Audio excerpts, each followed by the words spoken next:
sine 30 degrees by triple angle formula. So, medyo natagalan tayo rito, no? So, ito pa yung isa sa pinaka nahihirapan ako nung prelim at midterms namin nung trigo. Nung second year college ako. Okay. Ang sekreto lang pala doon is, nakuha mo siya, pero dapat alam mo yung root. No, yung root nun is 1/2, no? Kasi yung 3/2 1.5, yung 0.5 is 1/2, 'di ba? Yung 4/8 niya 1/2 eh. So nilalagyan mo lang siya ng +1 parate.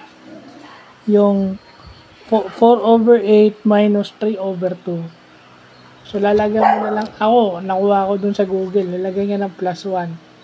The reason being is para maging equivalent fraction yung 3/2. So, magiging, yung 1 gagawin mong 2/2, so 5/2.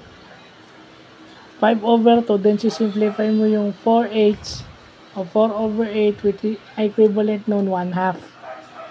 So, 1/2 plus 5/2, 6/2. So, yung 6/2, kung whole number yon 3. Pero kung equivalent fraction, 6/2 or sa whole number 3, kung lalagay mo sa equivalent fraction yun 1/2. And sine 30 degrees is 1/2. So, yun, ganun lang pala yan.